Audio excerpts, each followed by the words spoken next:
That's right. At ngayon, nagbabalik for the second straight match ang kanilang main spiker from a season ago, one of the best rookies in Laika Tudlasan. Underhand setup for Tulang. Jaja Tulang. Obviously, 12 points, one of the 4 players in double figures para sa LPU. Paralejas, quick attack. Wow. Robbie Matawaran was able to connect right here. No, it's Mangubat. Mangubat. Yeah, connecting. Them na ilang beses nang nag-champion and itong LPU, syempre hindi naman sila magpapatalo dahil nag-championship appearance na sila. Villa Flores. Ito yung sinasabi sa akin ni Coach Obet Javier nung kinausap ko siya kanina. Ang gusto niya dito, kaya sinugal niya ang paggamit dito kay Hart Villa Namit. Kumbaga malalim pa yung bench nila, di ba? Dahil buo daw ang loob. Nakita niya, pagpasok sa court, buo ang loob nito ni Hart. Alam mo, I remember nung naglalaro ako sa NCAA, alam mo, iba pa rin yung feeling na first-timer ka, pero iba yung drive mo sa sarili mo na kailangan may papatunayan ako, kailangan may maitulong ako sa team na to. And kung ano yung ginagawa ni Villa Flores right now, yun yung nakikita kong rookie player nagigil manalo. That's right. Pinapahirapan niya. Itong floor defense ng LPU, pero si Johan Duguna. That's a good point for Duguna. Again, LPU was able to end that long rally with a spike. Villa Flores. Wow. Third point in the opening. Mag-block sa down the line. Pag hindi bantay. Doon mo naman papapuntahin. Ito, cross court din. Mula kay Dolorito. It's a free ball for LPU. Puzon, quick attack for Jaja Tulang. Bihira na natin makita yan. Dahil sa opposite na itong si Jaja Tulang. Pero dito, back to her old position as a quicker before. Supposed to be si Bio ang dapat mapalo ng mga ganong klaseng quick. That's right. Puzon to Daguna, set back. Puzon, back row hit for Jonah Dolorito, and she's fired up. Kung wala yung dalawang wing spiker natin sa likod, meron tayong wing spiker na magbibigay ng puntos kahit sa backrow. At the service line now, 3 out of 4 so far, 75% for Jaja. She's been on fire in terms of efficiency here in season 99. Down the line para kay De Guzman. Those aces na binigay nitong LPU after ng timeout. Running attack. Not gonna work. Tudlasan. Puzon to Dolorito again. Jonah Dolorito. 15-24. Puzon. Dolorito off the block. And she ends at number 1. A fantastic start for the LPU Lady Pirates. Talented Laika Tudlasan, second-year player. Dolorito down the line. Wow. Ibang klase yung power nito si Dolorito. Tusok. 7 na puntos na para kay Dolorito. Paralejas combination for De Guzman. Better execution for the Lady Chiefs.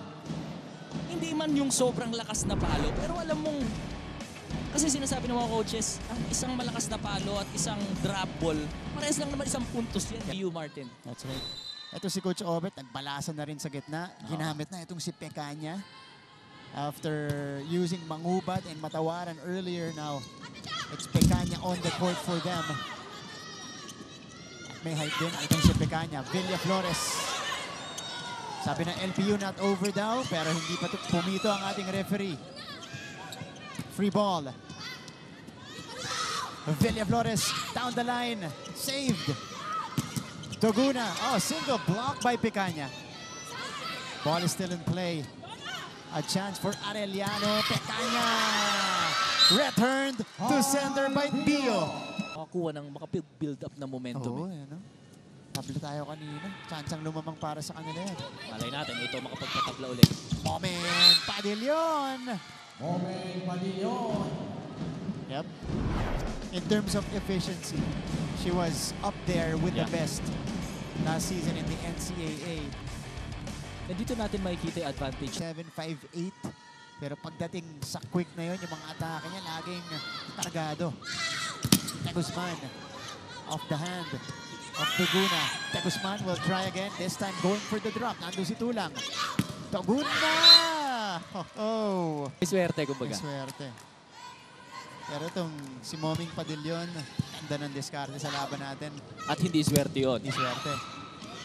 Uy, tumawid. Ball is still alive. Padillon! Ah, punching it through. Hindi ko alam kung anong nangyayari ngayon sa LPU na yung first set na floor defense na meron sila ay nawawala dito sa ating second set. Kaya napa-timeout ngayon. The scoring setter, Donna Paralejas with 3 points already. Oh, Dolorito responds. Karagadong atake mula dito kay Jonah Dolorito. After ng timeout, sinabi ni Coach. Ito mga hinasok ni Coach Obet from the bench. Si Magaling at si Padillon. A chance for the Lady Chiefs. Magaling scores. Set point for Arellano University. Maui Magaling. Ang ganda ng pasok sa ating. And Padillon who's been producing in set 2. Ang ganda ng serve ni Padillon. Tulang. Chansa. Can they end it here? De Guzman drops. Pinuhay ni Osada. Oh, she puts it down on the second jump. And Arellano equalizes the match at 1 set apiece. Ito yung drop muna, John Vic. Pero dun sa regalo. 10 excellent sets so far for Donna Paralejas. Jaja Tulang catching that corner pocket. Yun yung hinahanap ni Coach Obet Javier. Pero para dito, para sa LPU din, kinakailangan mas matibay yung palo nito ni Joan Doguna. It is now in for the first time. Let's see if it will make a difference for the blue shirts. Puzon mula sa likod, Doguna. Ball is up. It's a free ball though. Didiskarte ang LPU. Dolorito down the line. Hit for Jonah. Alam mo, Martin, ako lang ito lang yung napapansin ko sa Arellano. Yung kung paano sila magbasa nung play na ginagawa ng LPU. Martin, alam mo yun, mataas talaga yung talon. Pero lahat yung pinagtatrabahuan Consistency is the key, sabi nila. Ooh! Yeah, they need more of that. De Guzman connecting. Right, good placement para dito kay De Guzman. Yung approach lang ni Osada dun sa atake, tumalbog sa net. Puzon. Doguna puts it down. Effective, highly efficient on her attacks this year. Ganda ulit ng serve ni Osada dun. Better pick up. Magaling. Gets denied by Tulang. And that's how we will end set number 3. Abante na po ulit sa laban natin. Nila ma-convert yung attack na yun into point. Villa Flores is back in and she will take this. Kanta ng depensa sa down the line ni Dolorito. Adante, back set. De Guzman, nandun ulit si Jonah. Doguna, bounce off the net, but she still scores. Tama yung sinasabi ni Coach Obet, Martin. Alam mo, napakasimple lang naman. Yung pattern, for sure meron silang pattern every training. Pero yung pinapakita nila dito, parang, alam mo yun, gulong-gulo sila sa defense pattern nila, kaya hindi nila ma-convert lahat ng mga supposed to be chance ball na binibigay sa kanila LP. Comes from the back. Adante. Oy! Wow! Deceiving everybody with that 1-2 play. Na-expect nila bibigyan yung quicker Di ba?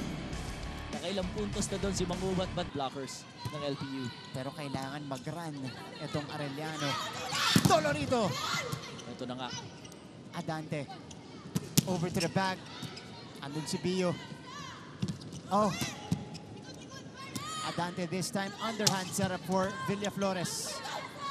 Puzon to Bio. Bio connects. 23-18 for LPU. Tulak-tulak lang. Yan yung technique ni Pio. Ming Puzon. Difficult first ball. De Guzman. Set up by LPU. Dolorito. Wala. Arellano sets it up. De Guzman. Oh! Yes! Arellano saves one match point. What a great timing para kay De Guzman. Using the blockers of Elto. Pero bumalik sa side ng Arellano. Let's see how LPU will respond. Adante, patawaran. Checked. Oh! Regalo! Para kay Jaja Tulan. And it is with Jonah Dolorito. Oh! Service ace! To end the match for Jonah Dolorito. Sabi nga ng LPU, pinasabik lang. Yeah. What a match! Pero ang What sakit, an ending! ang sakit nun, Martin. Yeah. Imagine matatapos yung napakahabang set at napakahabang puntos na hinabol mo sana sa service ace. Yun ang masakit para sa Arellano University, but LPU stays resilient and they stay undefeated. Undefeated. Yeah. In season 99 of the NCAA.